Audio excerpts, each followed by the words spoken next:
যুদ্ধ বন্ধ তো দূরের কথা, ধীরে ধীরে পশ্চিমা শক্তি মিইয়ে আসছে রুশ প্রেসিডেন্ট ভ্লাদিমির পুতিনের শক্তিমত্তার সামনে।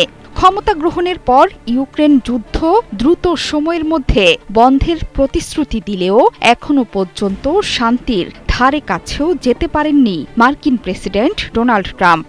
আলাস্কা বৈঠকে ঠিকই নিজের দাবি দাওয়াতে অনড় ছিলেন পুতিন। ট্রাম্প ছিলেন নিশ্চুপ। পুতিন যে এক কথার মানুষ সেটি এতদিনে হাড়ে হাড়ে টের পেয়ে গেছেন মার্কিন প্রেসিডেন্ট। এবার তাই কার্যত সরাসরি পরাজয় বরণ করে নিলেন এই পশ্চিমা নেতা। ইউক্রেন যুদ্ধ নিয়ে পুতিনের সাথে মার্কিন প্রেসিডেন্টের মুখোমুখি বৈঠকের পরিকল্পনা স্থগিত করল হোয়াইট হাউস। এই ব্যাপারে ট্রাম্প বলেই ফেলেছেন, অর্থহীন বৈঠকে বসে আর সময় নষ্ট করতে চাইছেন না তিনি। তার মানে ট্রাম্প বুঝেই গেছেন যে পুতিনের সাথে বুদাপেস্টে কোনো চুক্তি করতে পারবে না যুক্তরাষ্ট্র।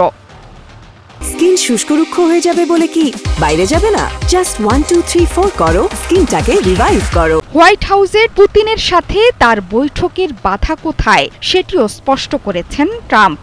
তার মতে আলোচনার পথের মূল বাধা ফ্রন্ট লাইনে যুদ্ধ বন্ধে রাশিয়ার অস্বীকৃতি। এই কারণেই নিকট ভবিষ্যতে ট্রাম্প পুতিন বৈঠকের কোনো পরিকল্পনা নেই বলেও জানিয়ে দিয়েছে ওয়াশিংটন। অথচ বৃহস্পতিবারই ট্রাম্প ঘোষণা দেন যে 2 সপ্তাহের মধ্যে বুদাপেস্টে পুতিনের সাথে তার বৈঠক হবে। হঠাৎ করেই এই পরিকল্পনা স্থগিত করায় ট্রাম্পের ক্ষমতা নিয়ে বইছে সমালোচনার ঝড়।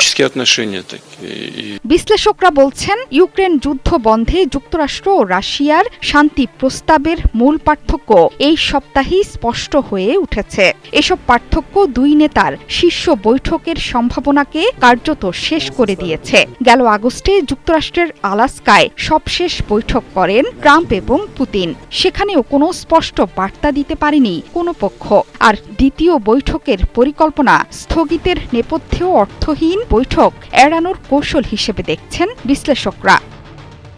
গেল সোমবার কিয়েভ এবং ইউরোপীয় নেতাদের সমর্থিত একটি যুদ্ধবিরতি প্রস্তাব সমর্থন করেন মার্কিন প্রেসিডেন্ট ডোনাল্ড ট্রাম্প।